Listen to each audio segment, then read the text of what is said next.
Around a year ago, I recorded a video about the most aggressive opening line for white, which is the Blackmar Diemer Gambit, and it got around 500,000 views. I got a lot of thank you messages from you guys saying that you're crushing it with this opening, but also many of you said that you aren't sure what to do if black doesn't fall into a trap. So I decided to record this quick follow-up video and to show you in a little bit greater depth how you can use this opening line effectively. But let's start off with what are we talking about at all. It's the line that starts with queen's pawn move, and after pawn d5, which is the usual response, you continue with pawn e4, opening this pawn sacrifice so that you have quick development and quick attack. After black accepts it, then you're going to play knight to c3, attacking this pawn on e4, and therefore the most natural way for black to defend it would be playing knight to f6, and then you play pawn f3, once again looking for quick development. This pawn's being attacked in the center, therefore black will probably take it, and even though white could here recapture with a knight normally, there is also an even more aggressive way to handle this, which is queen takes f3, offering another pawn sacrifice, because now black can go ahead and take this pawn. Now, a little later in this video, I'll show you what to do if black doesn't take and how you can get a nice attacking position there, but let's start with the main line of this trap where black is seduced by the pawn and takes it, because really at this point it doesn't seem like white has any attack here, and why wouldn't black simply capture a pawn?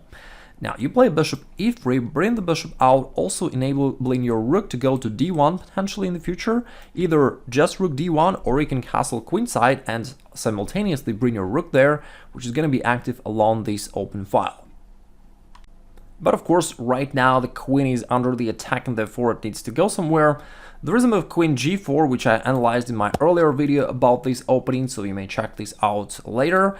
And today we're going to focus on queen to b4, because it looks like a really great shot for black, going after this pawn on b2, which will also attack the rook in the corner. And if white castles, at this point a black player would think to himself or herself, okay, I gotcha, it's bishop g4, now with a double attack to the queen and rook, and therefore in the next move it seems that black is going to win even more material advantage and it's time for white to resign. But that's the exact moment where you can easily play the move which can get you a standing ovation from the crowd, which is knight to b5.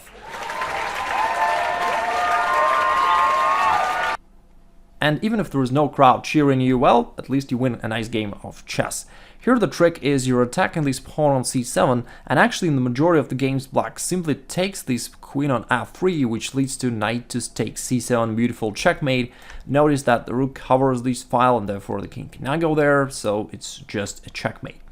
Now let's take a move back here and see if there's anything black can do against this knight takes c7 threat, and really there isn't much, because if they play knight a6 or something else trying to cover that pawn, they fall into queen takes b7.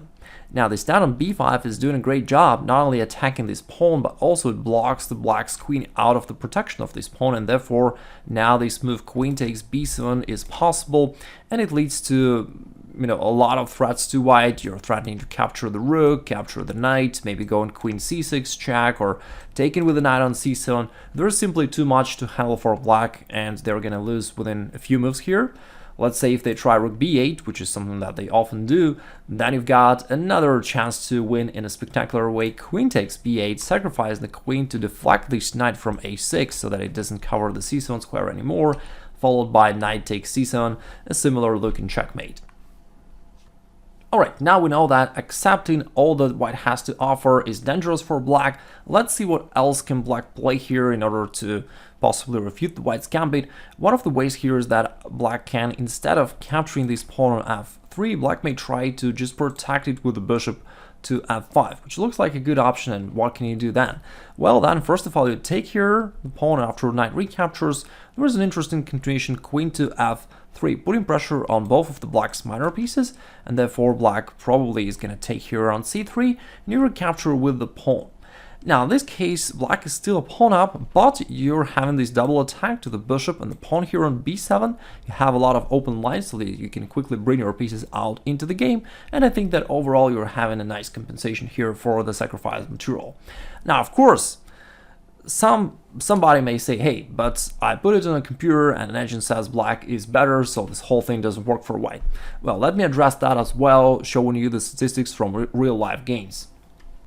Okay, over here we can see the analysis from the computer. Here in the top right corner, you can see that Stockfish gives it minus 0.8 for black, meaning black is better. Alright, fair enough. But now let's take a look at the statistics of games here in the bottom right corner, and you can see that the most played move by far is bishop to c8, which is, I mean, it makes some sense, but overall it's a ridiculous move. It looks like black is putting their pieces back, aiming to resign soon, or, you know, that's the move that computer would never play. You know, if you ask it to, it would cut its electrical cord off, it would download a virus and suicide, but it would never play bishop c8. The engines are programmed to seek activity, it would never play a move like that. But that's the most played move by human beings. So the fact that computer can refute something certainly does not mean that your opponents will.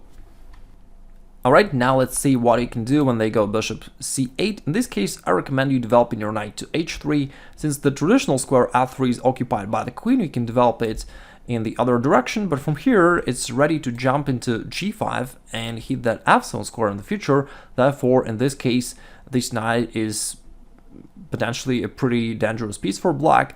Black will likely play something like e6, then you can play bishop b5 check, because that enables you to castle on the next move with a tempo. And now, because your queen is also hitting this pawn on b7, black will probably have to play something like pawn c6. Now you castle, creating queen takes f7, checkmating threat. Therefore, black would need to defend it somehow, let's say queen to c7. And now, because your bishop is attacked, you can move it back to d3, and you can see that you're fully developed. You've got a lot of threats. You can bring your bishop over here, you can bring your knight over there. You've got a lot here. Black is completely passive. Certainly, black is going to have a hard life here. For example, if they go bishop d6, trying to counterattack this pawn on h2, you can ignore this because you have such a superior position that you don't have to worry about one little pawn. You can go for knight g5, attacking these two pawns, and basically black is gonna fall apart. In the game we're analyzing, they played f6, trying to chase the knight away, but then queen h5 check to the king. Black still tried to cover, but then bishop takes g6, destroying the black's position completely. And after pawn takes, you win the rook over here in the corner, attack the king, attack this pawn, and the game is going to end within a few moves. White is completely winning here. Another way for black to try playing more carefully would be to firstly take here on f3, but after you play queen takes, offering the second pawn sacrifice, black can deny that and just play e6, aiming to finalize their development and end up with an extra pawn. In this case, you can still play bishop e3, potentially preparing queenside castling once again and defending this pawn on d4. According to the database, they most frequently play bishop to b4, and then you can play bishop d3, keeping it flexible, because you can either castle kingside or queenside in the future, depending on the situation. At this point, most common move for black is bishop takes c3, which is certainly wrong, but that's what they do. Bishop takes, which helps white a lot actually. It solidifies the white center, gives you an extra semi-open file, and the two bishops advantage. Again, that's a mistake for black, but that's what they do. Now, after they castle, we got a position similar actually to the previous line. You can still play knight to h3, bring your knight out, and again you have all the same advantages compared to the previous position. You've got your two very active bishops here, looking towards the black's king. The knight is ready to jump forward and get involved into the attack.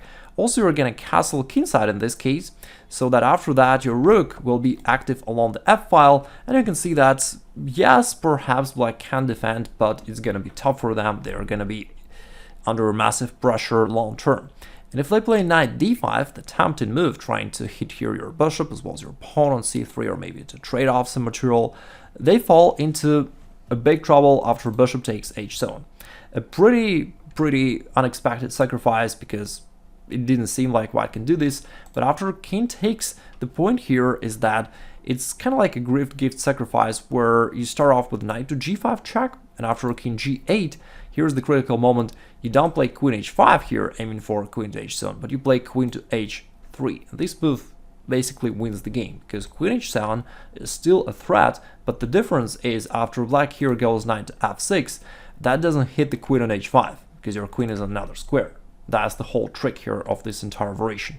And now, because there is no danger, you can simply castle, and even though you don't checkmate black right away, it's very hard for black to stop this coming in the few next moves, because now, after we castle, you want to eliminate this knight with your rook, and after that deliver queen to h7 checkmate.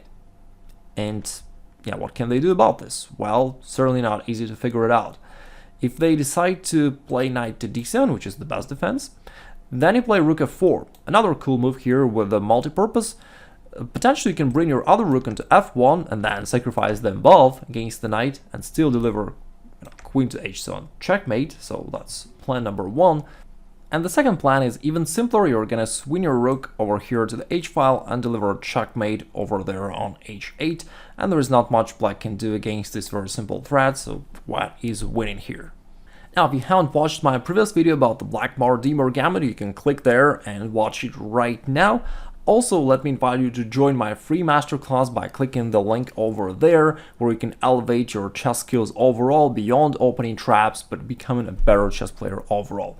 Thank you very much for watching, and talk to you hopefully in my next videos.